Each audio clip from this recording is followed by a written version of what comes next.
Well, from online to the airport, it looks like privacy is more and more becoming a thing of the past. The TSA has come under fire lately for hands-on searches that some say just go too far. And body searches, beyond body searches, the TSA says they have a right to search your smartphones, at least in some cases. This is all coming to light after a man by the name of John Corbett filed a lawsuit against the TSA. He says they detained him for refusing to be groped and then rummaged through his belongings and read through his personal items. So where do you draw the line? Andrew Blake, RT web producer, weighs in right now. What's up, Liz? Hi, Andrew. Hey. Okay, so TSA. Yeah. They can put you in this radiation box. They do, yes. They can touch you all over. They do that also, yes. Can they now go through your cell phone? Yes and no. It really depends on which way you want to look at it. And not which way you want to look at it, but which way the government wants to look at it. Because we all know, in the end, if the TSA says something, that means Department of Homeland Security is saying something, and that means it's going to be really hard to fight it. A lot of people, like Mr. Corbett, like you just mentioned, are trying to fight it. But the way it breaks down is like this. If you are crossing through a TSA checkpoint for a domestic flight, TSA cannot explicitly take your phone and check through your phone. What they can do, though, so what they are supposed to do is supposed to check you for any sort of like terrorism-related memorabilia. Like you can go through there, or paraphernalia rather, I'm sorry. They can go through and try to find incendiary devices or explosives. Another thing that they can do, and the reason that they're trying to dismiss Mr. Corbett's lawsuit, is they say that they can look for things that prove that you're trying to be someone else. Different ways of presenting yourself, false identification, false driver's license, passports, and stuff like that. So if they can do that, yes, they can use the argument that they will go ahead and they will check your phone to see, oh, is this really you? Who are these emails you're sending to? Are these addressed from yourself? Is this your email address linked in there? Are these your contacts? They could do that.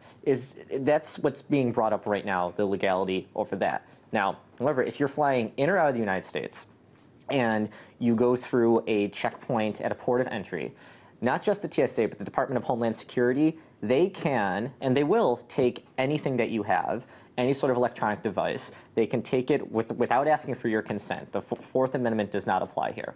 They can take it, they can search it, they can scan it, they can keep it, they can transfer all the files, they can give it to someone else, and they can do that for as long as they deem necessary. And also, they won't even let you, if they feel like it's a threat to national security, you don't even get to watch them do this. But so yeah, they can do a hell of a lot of stuff right now. And this has particular relevance these days because, I mean, with smartphones, I mean, you have like your whole life on there, your email, your apps, you know, where everything, this wealth of information. So in this modern day of our gadgets, I mean, this has wider implications. And like we were just hearing today, the arguments, like earlier today, Governor Romney was saying that these terrible leaks coming out, all these whistleblowers, they're all leaks that are coming out of the White House, and he was blaming the Obama administration.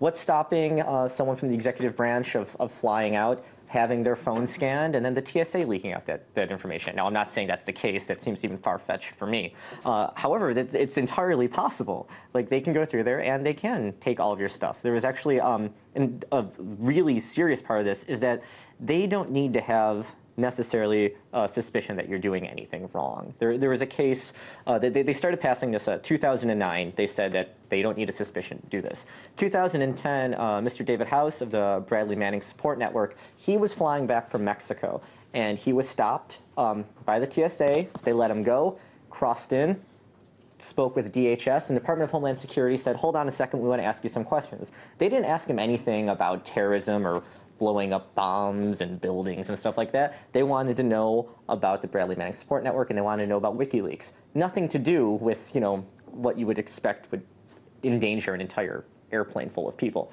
They took him, and they took his phone, they took his USB drives, they went through his computer, they did all that, and they did not need to have any suspicion. If you're going into a port of entry from an international crossing, they can do that. All right, Andrew. I mean, especially in the wake of all these incidents with the TSA. I mean, that guy that basically stripped down with, you know, to show his freedom of speech and fight against what it is. Apparently, decided it was legal, yes. Okay, so I guess there is a, you know, glimmer of hope there. Apparently, if that's legal, well then, you know, he's kind of paving the way for for change, at least that's Real what it trailblazer, seems like. absolutely, yes. Seems like what he's trying to do.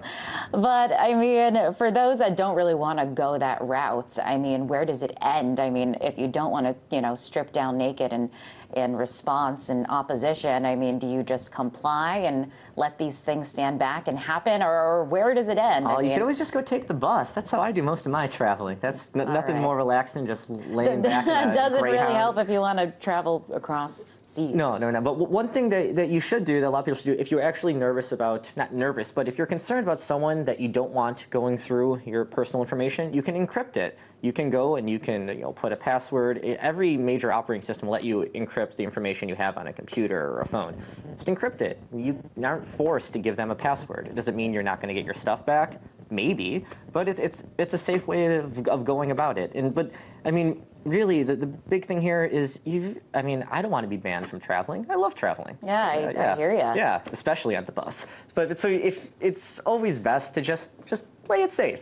All right? I mean, TSA is already putting their hands, God knows where. You don't really want them taking your computer, too. So. No, I hear that. Mm-hmm. So you had mentioned earlier that this all kind of goes down without any suspicion of ties to terrorism. Yes, as long as you're crossing international borders, yes. It can just be done just if any suspicion, or it doesn't seem like the bar is too high. There needs to be no suspicion, just any reason. So there is no bar, whatever. If they want to do it, I guess they can do it if that's what you're saying. I mean, doesn't this raise questions about our constitutional rights? I mean... Oh, yeah. The ACLU is actually representing David House in a trial that the government tried to dismiss, and it's as of last month, it will go ahead and proceed. They're trying to go against DHS, saying that they broke his First and Fourth Amendment rights by, questioning him about his own personal habits, his own participation in the Bradley Manning Support Network, and then also illegally searching his stuff. So they wanted to go after him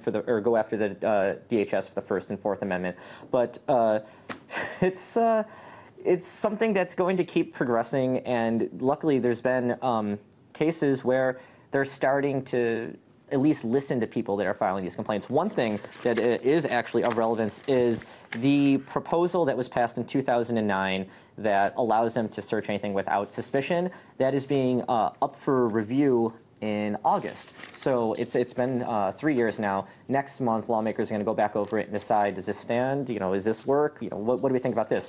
We know that since that was passed, between 2008 and 2010, something like 6,500 people actually had their devices scanned or reviewed by DHS while crossing over. So if enough people make an outrage and actually complain, some things might change. But the DHS is very, very adamant about how this is all just for the sake of security, of course. All right, Andrew, I do want to take a moment. We don't have too much time left, but wanted to switch gears a little bit. I know you wrote an article about this recently on our website. Skype calls are not safe from the eyes and ears of the feds snooping, apparently. This is another Tell thing us about this. where we just don't know for sure yet. Last month, Microsoft, they bought Skype last year for something like $8 billion, which is just a fraction of what Bill Gates has. So they bought Skype. Last month, Microsoft was granted a patent to develop technology that they could implement in Skype and other voice over IP platforms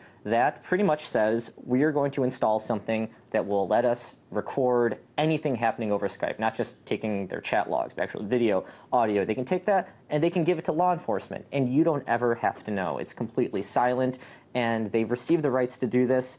And when they've been questioned about it this week and last week, Microsoft and Skype and their PR people are just dismissing these questions entirely. So for right now, we know that they can do it. We know that they probably will do it, but are they actually doing it right now? They're not going out and saying it. But if you go to rt.com/USA, you'll read the article. You always keep us updated there. rt.com/USA. You can read all of Andrew Blake's literary masterpieces on there, always keeping us up to date, and stories we don't always have time to get to on the air. RT web producer Andrew Blake.